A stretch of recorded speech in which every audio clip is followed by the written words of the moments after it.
Mr. Muhammad Yamin ketika mengusulkan pembentukan Departemen Agama atau Kementerian Agama dalam rapat BPUPK itu sangat idealis dan menggebu-gebu. Menurutnya, Departemen Agama atau Kementerian Agama itu memiliki fungsi istimewa, yaitu soal keagamaan. Tapi Gus Dur juga pernah mengkritik secara sarkas dan mengibaratkan Departemen Agama atau Kementerian Agama itu seperti pasar. Apa saja ada di sana. Kata Gus Dur, hanya satu yang tidak ada di sana. Apa itu? Ya, agama itu sendiri yang tidak ada di sana. Itu kata Gus Dur juga pernah dikutip Menteri Agama Lukman Hakim Saifuddin. 3, 2, 1.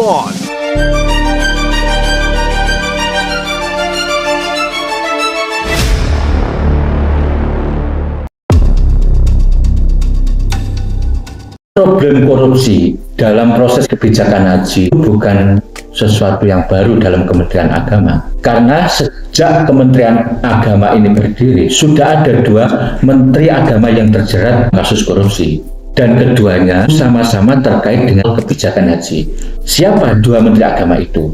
Pertama adalah Said Agil Hussein Al-Munawar, dan yang kedua adalah Surya Dharma Ali.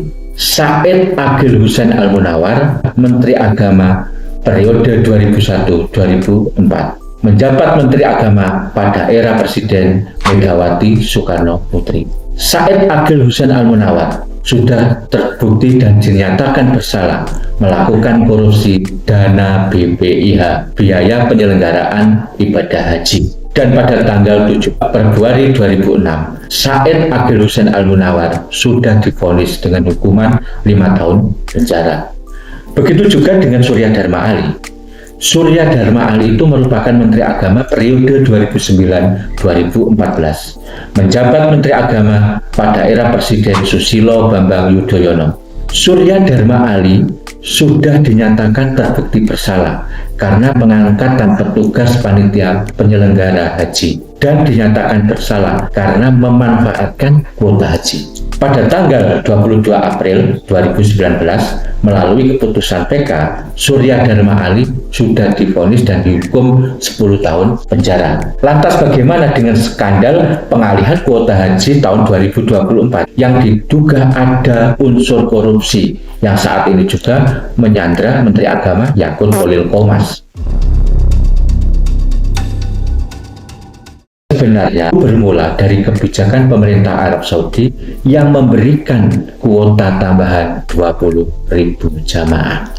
Kalau kita kilas balik, pada bulan Juli 2023, pemerintah Arab Saudi sudah memutuskan bahwa kuota haji Indonesia itu sebanyak 221.000 jamaah. Tapi kemudian pemerintah Indonesia masih melakukan lobby untuk mendapatkan penambahan kuota.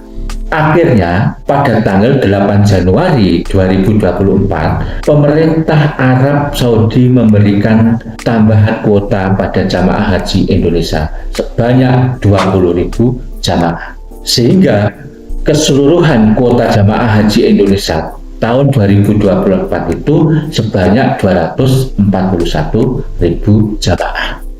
Lantas apa yang salah dengan kebijakan penambahan kuota itu? Memang ada yang janggal karena adanya keputusan baru Kementerian Agama dalam mendistribusikan kuota tambahan 20.000 itu. Kementerian Agama membuat kebijakan 50-50% atau dibagi 2. Untuk jamaah haji reguler 10.000 jamaah, dan untuk kuota jamaah haji khusus juga 10.000 jamaah. Tentu kebijakan itu tidak memiliki dasar hukum. Akibatnya, kebijakan baru itu mempengaruhi distribusi kuota pada masing-masing segmentasi, baik itu untuk jamaah haji khusus maupun untuk jamaah haji reguler.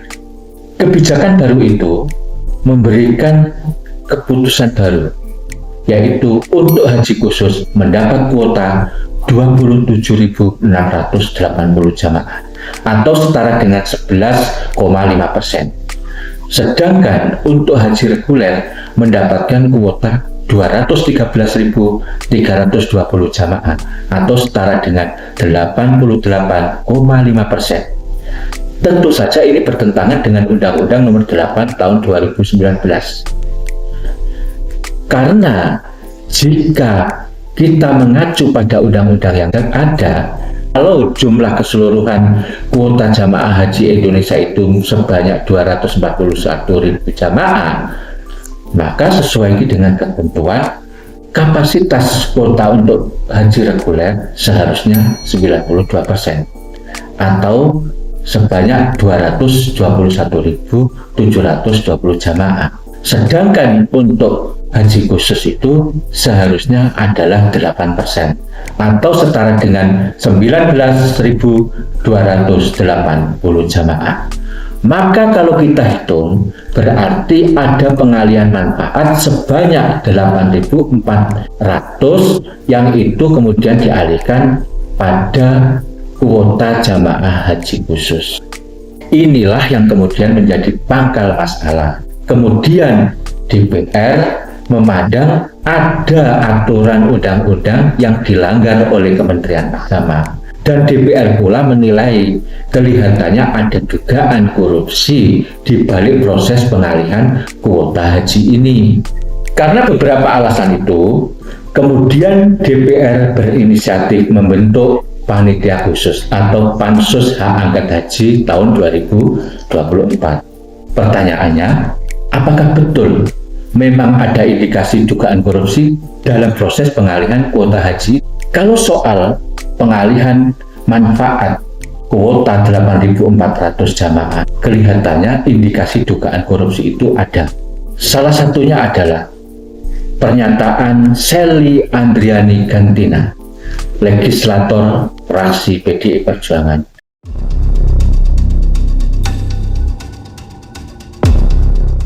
Menghitung dan mempertanyakan adanya pengalihan manfaat kuota 8.400 atau terdapat dana 313 miliar yang teralihkan manfaatnya, dan ini harus dipertanggungjawabkan.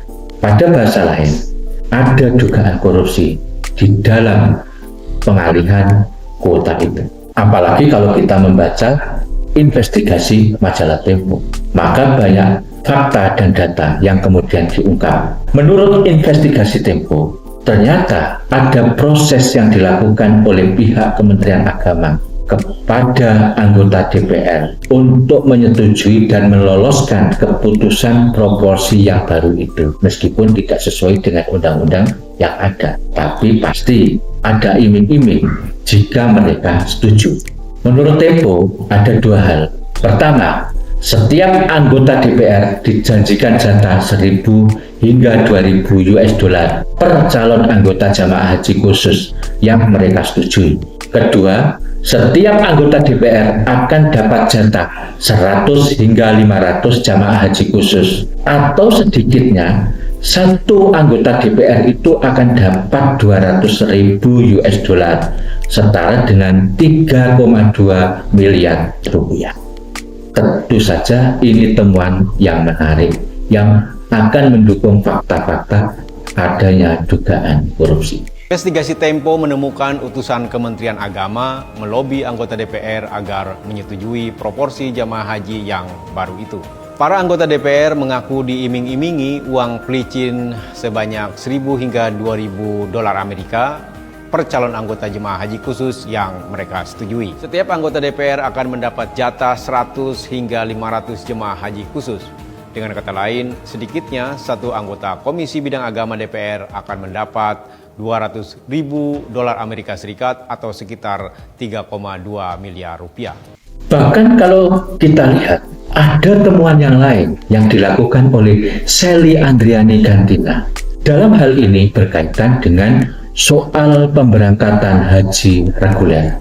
Menurut Shelly Andriani Gantina, DPR itu sudah memutuskan bahwa jamaah haji reguler tahun 2024 itu sebanyak 213.320 jamaah. Tetapi ketika Shelly ini melacak data di Siskohat, ternyata jamaah yang diberangkatkan sebanyak 213.275 jamaah. Dan dari jamaah yang diberangkatkan itu ternyata jamaah yang baru melunasi sebanyak 200.360 jamaah. Berarti ada 12.000 lebih jamaah yang belum lunas tapi bisa berangkat haji. Pertanyaannya, bagaimana proses pemberangkatan 12.000 jamaah yang belum lunas itu? Bagaimana pula mekanismenya? Sehingga tidak salah kemudian Shelly mencurigai ada permainan second hand atau kong kali kong dalam proses pembayarannya. Kita coba membahas sebetulnya data yang diberikan oleh Kementerian Agama kepada DPR ini sudah match apa belum gitu loh. Karena kalau kita bicara tadi yang sudah diputuskan oleh DPR RI Komisi 8 tentang haji reguler itu ada berapa? Ada 213.320. Nah, kemudian kami buka nih siskohatnya. Saat kita buka siskohatnya, seharusnya yang berangkat haji itu kan orang yang sudah melakukan pelunasan. Saat dibuka link siskohatnya, yang sudah melakukan pelunasan itu ternyata hanya 200.362 orang jamaah. Padahal yang diberangkatkannya, setelah kita buka link yang diberangkatkan hajinya, ada berapa? Yang diberangkatkannya itu sekitar 213.275 orang. Berarti ini ada sekitar 12.000 lebih jamaah yang notabene dia belum melakukan pelunasan, tapi dia bisa berangkat, atau mungkin dia pelunasannya shake hand di bawah tangan. Mereka bisa berangkat. Tadi saja 8.400 jamaah yang dialihkan, berarti ada nilai manfaat yang sudah teralihkan sekitar 313 miliar. Itu uang loh. Dan itu uang jamaah. Nah, bukan kita uang nanti menunggu jawaban dari Kementerian Agama di manakah uang itu. Lagi-lagi temuan ini juga akan menjadi fakta baru bagaimana kemudian dugaan korupsi dalam kebijakan haji tahun ini memang ada. Memang kalau kita cermati, kelihatannya bau anyir serta modus operandi proses kebijakan haji saat ini yang masih semrawut, yang diduga ada korupsi itu mendekati kebenaran. Dan kalau betul fakta ini semakin membenarkan adanya kritik sarkasme Kiai Haji Abdurrahman Wahid beberapa tahun yang lalu yang mengibaratkan Kementerian Agama itu seperti pasar